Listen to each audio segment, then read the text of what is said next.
আমরা নির্বাচিত হওয়ার আগে যে অঙ্গীকারগুলো করেছি সেই অঙ্গীকারের মধ্যে রয়েছে বেকারত্ব দূর করা, জলবদ্ধতা দূর করা, সুন্দরবন বস্ত্রকল আবার পুনরায় চালু করা, ভোমরা বন্দরকে আধুনিকায়ন করা, আমাদের পৌরসভার রাস্তাঘাট আজকে চলাচলের অনুপযোগী হয়ে রয়েছে। অন্য উপজেলাগুলোর দিকে তাকালে আমরা দেখতে পাই অনেক উন্নয়ন হয়েছে, অথচ সাতক্ষীরার একটি নদীর ওপারে যাবেন একটি রাস্তা ভালো নাই, নদীর ওপারে যাবেন একটি মসজিদ মন্দিরও ভালো নাই। আজকে জানি না যিনি 10 বছর এমপি হয়েছিলেন তিনি ওপারে গেছেন কিনা জানি না। নির্বাচন করতে যেয়ে তার আগেও আমরা যে দেখেছি এখানে বিমান ছিল আচরণ আমাদের মাঝে করা হয়েছে। তাই আহ্বান রাখবো, আজকে আরেকটা জিনিস আপনারা অবাক হয়ে যাবেন, নির্বাচন হয়ে গেছে 7 তারিখে, 8 তারিখ থেকে শুরু হয়ে গেছে বিভিন্ন জায়গায় বিভিন্ন প্রতিষ্ঠানে আপনার শিক্ষক নিয়োগ, কর্মচারী নিয়োগ, ঝাড়ুদার নিয়োগ প্রতিযোগিতা শুরু হয়ে গিয়েছে। এটা কোন দেশে বাস করছে? আমি সংসদ সদস্য সাতক্ষীরার, আমি জানি না, আমাকে জানানো হয় নাই।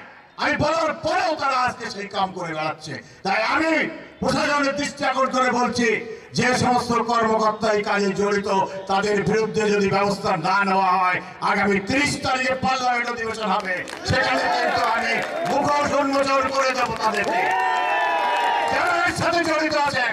আমার নির্বাচনী ওয়াদাই ছিল যে মেধার ভিত্তিতে চাকরি পাবে, গরিবের সন্তানরা চাকরি পাবে, মুক্তিযোদ্ধা সন্তানদের চাকরি পাবে, যারা 71-এ যারা বাংলাদেশ ছেড়ে ভারতে যে আশ্রয় নিয়েছিল, যারা সংখ্যালঘু সম্প্রদায় তাদের সন্তানরা চাকরি পাবে, এই ব্যবস্থা ইনশাআল্লাহ করতে হবে হবে হবে।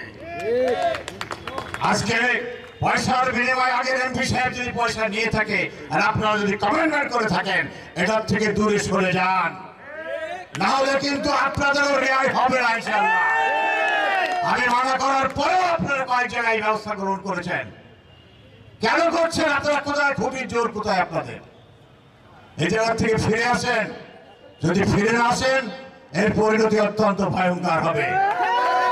সরকারি চাকরি করেন, বেতন বৃদ্ধি করে দিয়েছেন আমাদের জননেত্রী শেখ হাসিনা। আপনাদের বোঝা উচিত আজকে উন্নয়নের রোড ম্যাপে আপনারা দুর্নামের ভাগ সৃষ্টি করে দিচ্ছেন। কেন? আমাদের প্রধানমন্ত্রী যে উন্নয়ন করেছে এই উন্নয়নের সিংহভাগ আজকে জনগণ ভোগ করছে, কিন্তু তার ভিতরে যদি এই ধরনের ঘাপটি বেড়ে থাকা কিছু শয়তান বদমাশ মানুষ যদি তার এই উন্নয়নকে ক্ষতিগ্রস্ত করে, তার জন্য আমরা কোনো ছাড় দেব না। নির্বাচন উত্তর যে জোট হয়েছিল আপনারা হয়তো জানেন, সাতক্ষীরা সদরের সিটটা জাতীয় পার্টিকে আমাকে দেওয়া হয়েছিল। এখানে আগে আপনাদের ক্যান্ডিডেট ছিলেন আওয়ামী লীগের আসাদুজ্জামান বাবুকে দেওয়া হয়েছিল। পরবর্তীতে জোটের স্বার্থে বাবুকে উঠে করে গত 17 তারিখে এই সিটটির নমিনেশন আমাকে দেওয়া হয়েছিল এবং আমাকে জোটের ক্যান্ডিডেট হিসাবে আওয়ামী লীগের নেতৃবৃন্দর কাছে আমাকে সমর্পণ করা হয়েছিল এবং বাবুকে প্রত্যাহার করার কথা বলা হয়েছিল। বাবু সাথে সাথে প্রত্যাহার করে বাবু সেদিন কিন্তু আমার সাথে থেকে এই নির্বাচন করেছিলেন এবং আমার জন্য আপনার চেষ্টা করেছিলেন বাবু। সত্য কথা, মিথ্যা কথা না। তার সাথে যারা ছিল সেই সমস্ত আওয়ামী লীগের নেতৃবৃন্দ, নজরুল সাহেব ছিলেন, শহীদুল সাহেব ছিলেন, আবু আহমেদ সাহেব ছিলেন, যুবলীগের নেতৃবৃন্দ ছিলেন, জাতীয় পার্টির নেতৃবৃন্দ ছিলেন। আজকে তাদের নিয়ে সমস্ত ইউনিয়নের চেয়ারম্যান বৃন্দ আমাদের সাথে ছিলেন। হয়তো 2-4 জন চেয়ারম্যান সাহেব ছিলেন না, হয়তো তাদের ব্যক্তিগত কোনো সমস্যা থাকতে পারে। সমস্যাগুলো ভুলে যান, ভালো হয়ে যান।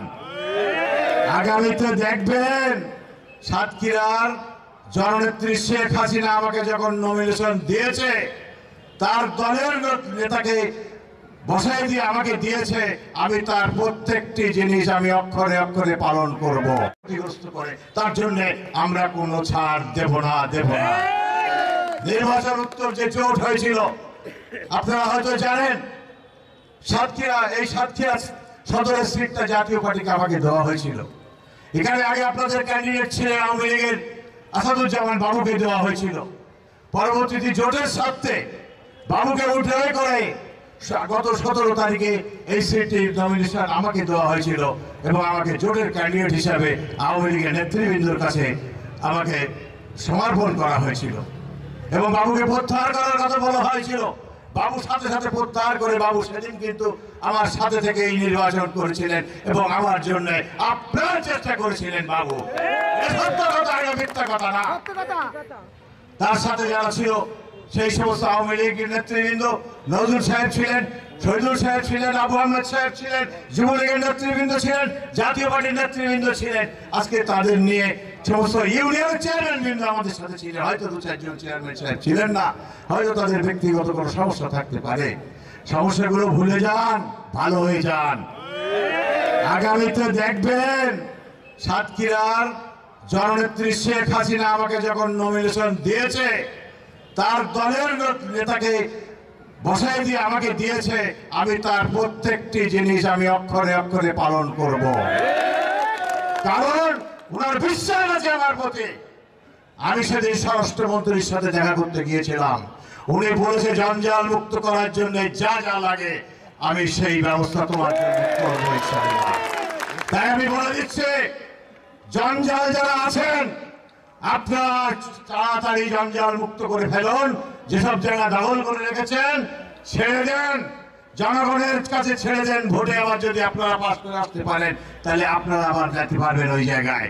কিন্তু ওই ঘরটা নিজের বাবার দেওয়া তৈরি ঘর না, এটা ব্যবসায়ীদের টাকার ঘর, এটা সাংবাদিকদের পয়সার ঘর। আজকের এই সমস্ত জিনিস আর করা যাবে না। আর যে কোটি কোটি টাকা ফান্ডে ছিল সেই টাকার হিসাব দেওয়া লাগবে, এই টাকার হিসাব দেওয়া লাগবে প্রতিটি সেক্টরে। তাই আমি আহ্বান করব, এখানে জেলা পরিষদের চেয়ারম্যান সাহেব রয়েছেন, আমাদের মুরব্বী, আমাদের বড় ভাই এবং বাংলাদেশ আওয়ামী লীগের সাধারণ সম্পাদক, উনি অনেক ঘটনা সব জানেন, নীরব সাক্ষী হয়ে রয়েছেন। সাক্ষী থাকলে এবার হবে না, আপনি এগিয়ে যান, আপনার সাথে আপনার আওয়ামী লীগ রয়েছে। আমি ওয়াদা করছি, আমি সংসদ সদস্য হয়েছি বিদায় আপনাদের ছোট ভাই আমি, কিন্তু আপনারা যখন যে কাজে আমাকে ডাকবেন, অন্যায় কাজের বিরুদ্ধে ন্যায় কাজের পক্ষে আমাকে আপনারা আপনাদের পাশে পাবেন ইনশাআল্লাহ। কারণ এই অন্যায়গুলো আজকে 10 বছর ধরে এখানে আজকে গচ্ছিত হয়ে রয়েছে। এই অন্যায়ের বিরুদ্ধে প্রতিবাদ করতে গেলে অনেককে জান দিতে হয়েছে, অনেককে দেশ ছেড়ে পালাতে হয়েছে। এমন ঘটনা সাতক্ষীরায় রয়েছে, অনেকে আপনারা জানেন না। তাই আজকের এই আমি এসে সাতক্ষীরায় আজকে মানুষের কাছে আমি মুগ্ধ হয়ে গেছি। মানুষ যে এত ভালোবাসা দিয়ে একটা 10 বছরের শাসনকে অবশাসনকে দূর করার জন্য আজকে আমাকে ভালোবেসে ভোট দিয়েছে না দেখে, আজকে আমি যখন পাটকেলঘাটা এসে পৌঁছেছি তখন দেখেছি হাজার হাজার মোটরসাইকেল সেখান থেকে শোভাযাত্রা করে আমাকে নিয়ে এসছে। এখানে আসার পরে অনেকে ক্লান্ত হয়ে গিয়েছে, হয়তো চলে গিয়েছেন। সর্বদলীয় লোকজন এখানে রয়েছেন, আমার সাংবাদিক ভাইরা রয়েছেন। সাংবাদিক ভাইরা জাতির বিবেক, আপনারা সবকিছু তুলে ধরবেন, সত্যকে সত্য জিনিস বলবেন, মিথ্যাকে মিথ্যা জিনিস বলবেন। যে সমস্ত জায়গাগুলো দখল করে রয়েছে আজকে পত্রিকায় পত্র পড়লে দেখতে পেলাম, এগুলো যদি সত্য হয়ে থাকে এর বিরুদ্ধে সবাইকে রুখে দাঁড়াতে হবে। এবং আপনারা সাংবাদিক ভাইরা আপনাদের ভেদাভেদ ভুলে যে আপনারা এক প্ল্যাটফর্মে দাঁড়ান, দেখবেন সাতক্ষীরার চিত্র পাল্টে যাবে, পাল্টে যাবে, পাল্টে যাবে। তাই আমি আমার বক্তব্য দীর্ঘায়িত করব না। সাতক্ষীরার যুব সমাজকে আজকে অবক্ষয়ের দিকে যে চলে যাচ্ছে, এই যুব সমাজকে ফিরে আনতে হবে সঠিক পথে। গঙ্গা বন্দরকে সঠিক পথে ফিরে আনতে গেলে যে